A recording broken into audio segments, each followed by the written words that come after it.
Hello.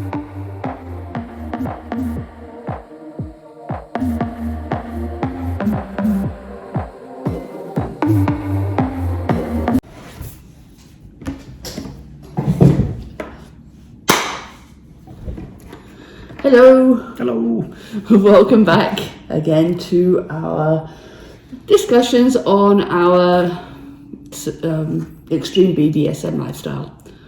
Yep. My name is my name is Kate. Oh.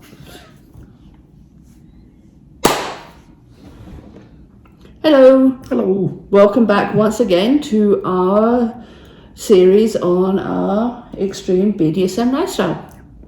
My name is Divine Amelia. My pronouns are she, her. This is Pig. Hello. Pig's pronouns are it. Yeah. So Pig's always It. yeah.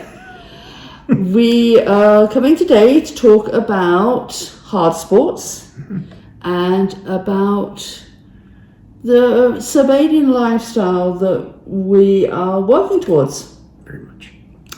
So, how would we describe hard sports? Hard sports is basically the producing and the consumption of bodily waste. Yep. So that could be vomit, that could be urine, but most of all it's feces. It is. Yeah. It's one of those topics that a lot of people don't talk about. No. Because it's one of those taboo subjects Very that are taboo. out there. Yes. And I mean, it's getting a little more momentum out there because of a lot of videos out there that have come out over the last few years. But there's a huge difference between watching something like that on porn and watching or actually doing that in real life. Yes. The whole concept of hard sports is that the owner, the goddess, basically consumes and eats first, and then the slave eats from her. This comes part of the Cybelian lifestyle, but it's also part of what is like an extreme power exchange. In the Kalman Diaries, it used to be called IBS, which was kind of a funny thing, but it was called Immaculate Bodily Servitude, not the other IBS. Yes. But You wouldn't want to do hard sports with someone who has IBS. no. But saying that, if I decide to feed it, it has no say whether it's solid or liquid. The consistency doesn't matter. No. What matters is that it consumes. We have done this a lot. It is one of the things that we do on a regular basis. And it's, well, a lot of people would say, well, you're going to die from that. Still here. There's a bit of a misnomer out there about the consumption of things like this. When it was years ago, when it started into this lifestyle, it had read, there was very little literature, there was very little video, there was very little anything about this out there, save for a bit of writing and such. When it served the dominant couple, probably within the first week, it was bound to a table, and she put a chair on top and sat on top and said, consume. No choice in the matter. This was a defining moment because it didn't think that it could actually do this. But it had dabbled in... It had dabbled a little bit in this before. Yes. Yeah, growing up on a farm and stuff. Yes. Self-play. Self-play and such too. So, I mean, it knew what it tasted like. But it's very different when it comes from somebody else. It's... but different people have different tastes. That was going to be my next question, because although I've kissed it after it's consumed, I'm only ever the producer. I am never the consumer. No. So do you want to explain how different people taste different? It's, of course, it all comes down to health and diet. So we've been kind of fortunate enough that when we've done this with individuals, that they've been healthy. And there's a bit of a difference between individuals who are vegetarian and individuals who are meat eaters, carnivores, who do this as well. Vegetarian, it's a very sweet taste. With carnivores, it's actually a lot more musky taste. But I'm a carnivore. very much so.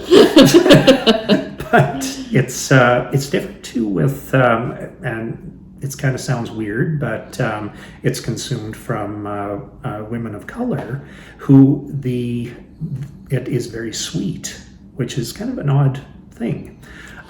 Is that?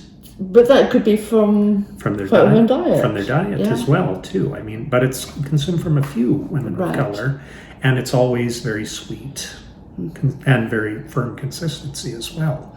Describe mine. Yours has a variance to it. Yes. I mean, it's strong. It's very tasty, but it is also it's different than many others as well. It's something that must be impossible to describe. It's very difficult to describe. You can't use a word like nutty because that doesn't describe it. No. Probably planters would sue us, but the taste is very different. Actually, it's talked with other people who are into this, and I mean, one individual mentioned it. It's like different consumers of cheese. You know, hopefully this doesn't put anybody off cheese, but there's a big difference between a plain cheddar and a camembert. Or a Gruyere or whatever. I mean, and that's very much what that tastes like too, is that based on, it's still the same thing. Yes. But the taste is very different. Variations on the theme. Absolutely. Yeah. So consider it like eating fine cheese. And the whole feeling around hard sports is very much, it's not only the dehumanization and the humiliation aspect, it's that total power exchange as well. Yeah. We have done scenes where others have watched, consume, and this is, again, it's when you're in that headset or in that mindset, I mean, you're reduced to an object on the floor consuming, and that's it, and that's all as people see you. Yeah. And people who aren't very comfortable with it are very contradictory and very not very pleased with the individual that consumes too, because they don't think that that's a very good thing to do. But the one thing is, it's very difficult to do. Not everybody can consume. It's also very difficult to find people who are willing to provide. Absolutely, it's very strange. We actually put ads out a while ago to find a group to do it. We had no success. We had success in people saying, feed me, feed me, feed me. Yeah. And also a lot of those people are just watching the hard sport porn. Yeah.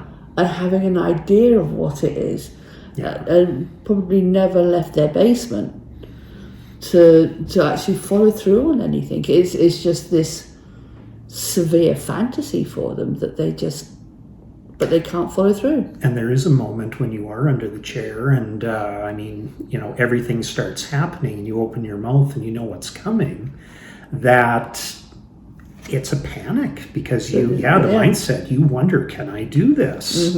But it's like things happen, like you begin and you go into that rote memorization, that mindset, and you start chewing, you start swallowing, you start just doing that, and pretty soon everything's done. And this is what my goddess wants of me. Yeah, and you've done it, and she's proud of you. Yeah. And it is a very it's an extremely intimate scene.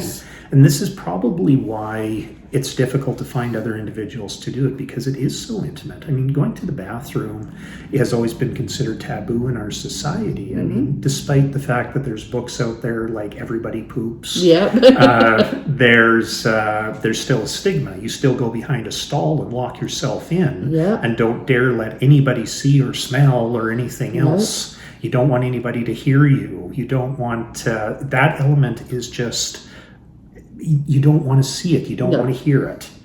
And so to actually go out into society and say, you know, not only do I want to see it, hear it, smell it, everything else, but I want you to actually feed it.